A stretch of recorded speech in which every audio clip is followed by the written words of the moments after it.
Hello and welcome to the video. So I know you're probably thinking to yourself, what the hell, where are you, Pete? And you've got two questions on your mind, so don't worry, I'll quickly answer them so I can carry on and get on with the video. Number one, why aren't you in your office? The office is being moved into a bigger and better space, which you'll see soon in a couple of videos, so stay tuned for that. And number two, where the hell are you and what is all that miscellaneous equipment?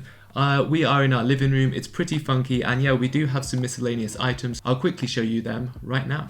Ironing board, sewing machine, plant hanging in rope, TV cover / artwork, incense catcher, massive dream catcher, movie poster, old records, no record player, rocking chair, macrame.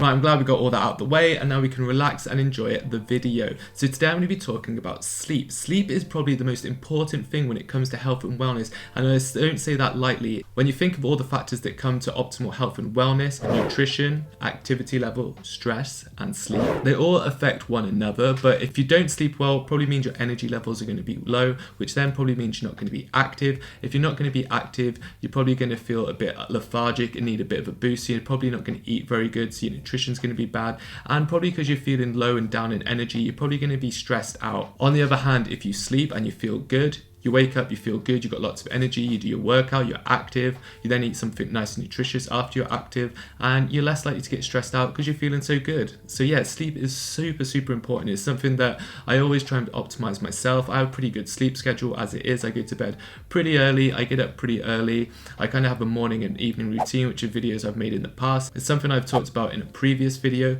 but I have recently become fully self-employed and I work at home. Woo! This has literally been a dream of mine for so long that, I just be able to work wherever I want, when I want, but it does come with the price that you don't really see when people are sitting on the beach using their laptops, and it's pretty difficult to stay motivated to work all day, especially when you're just sat at home. I found this myself. I'm very good in the morning. I do my morning routine and I sit down on my computer and I'll start getting busy and I work away, and then around midday I start to kind of hit a slump.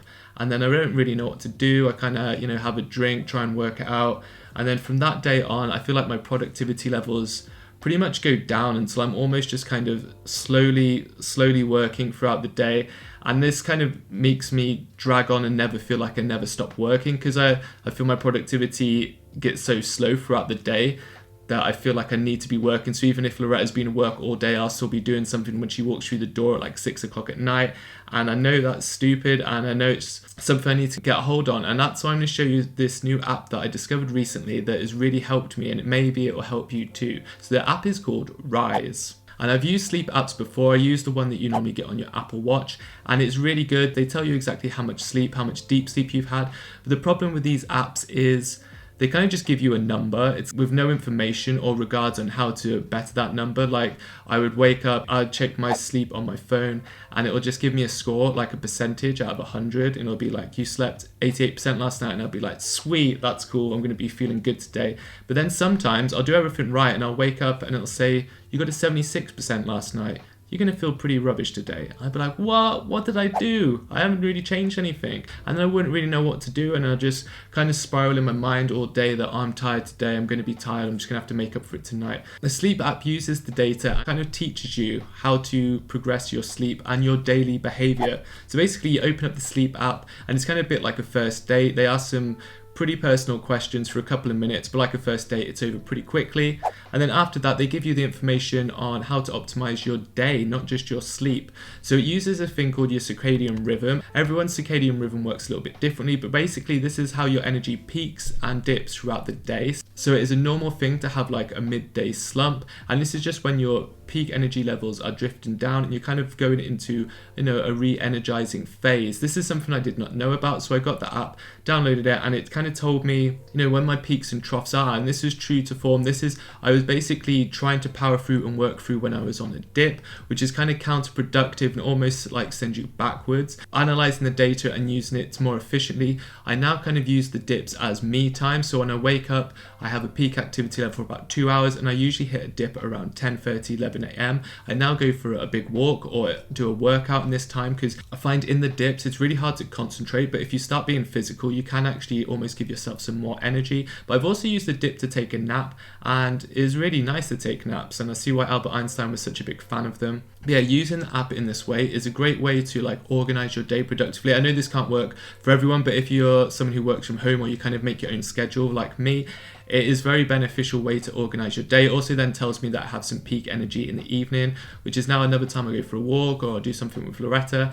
And yeah, then it's time to start winding down. It gives you little updates on your phone throughout the day, so it's kind of like little helpful reminders like, hey, you're going through a dip now, maybe you just want to chill out. And that's actually a good reminder when I'm doing work, like, yeah, I'm gonna take some time and I'll actually make me more productive later on. It also tells you when your melatonin is being released. Melatonin is the sleep hormone which kind of makes you feel tired. There is an optimal window of when your melatonin is being released into you, and if you go to sleep when your melatonin is being released, it's more likely you're going to get more of a deep REM sleep. This actually made me look further into melatonin and made me get some of these funky glasses. These are blue blockers. These actually help the TV and blue screens preventing your melatonin being released, which is what can happen when you're watching TV or using screens late at night, literally preventing the melatonin from being released from your body, which is going to disrupt you and give you a bad night's sleep. So I put these on in the evening. I even wear them when I'm staring at the computer a lot of the time, because I think it just helps me protect my eyes, and it also makes me look a little bit more intelligent. Another thing I learned from the app as well is that sleep is like anything else, and one bad night's sleep isn't actually going to throw you off track, which is what I used to believe. If I had a really terrible night's sleep, the next day I'd be like, oh my god, that's it, I'm kind of ruined today, I just dragged myself around. But it doesn't actually work like that. The way they do this on Rise, it's called your sleep debt. So it kind of calculates at the beginning, as I said, when it asks you all those personal questions, how much sleep you actually need to be optimal. And then it'll kind of calculate over the past 2 weeks if you've hit this range or if you've been under. Every time you're going under, you build up sleep debt, and you can make this up in many ways. I have made it up previously by having a nap. A nap will bring down your sleep debt, or going to bed early will bring down your sleep debt. And it kind of makes it almost fun, like a game.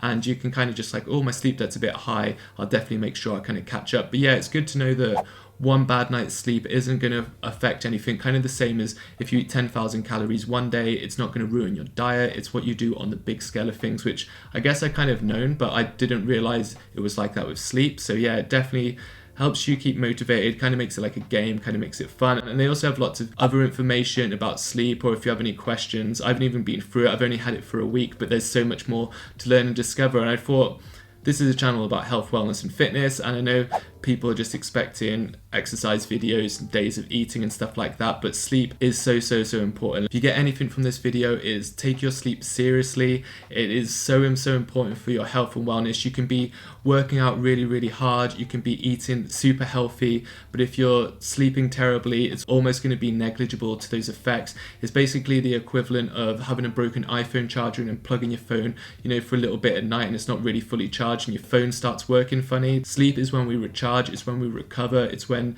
our body does its thing. So you really need to optimize your sleep if you want to take your health seriously. As I said before, Matt Frazier during the CrossFit Games used to sleep 10 and a half hours. Take your sleep serious. Life is too short. You've got plenty of hours in the day to be awake feeling good, rather than sleeping a little and then just being awake a little bit longer and feeling terrible. So yeah, I hope you've enjoyed this video.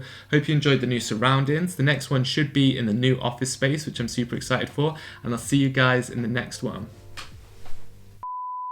Sweet dreams.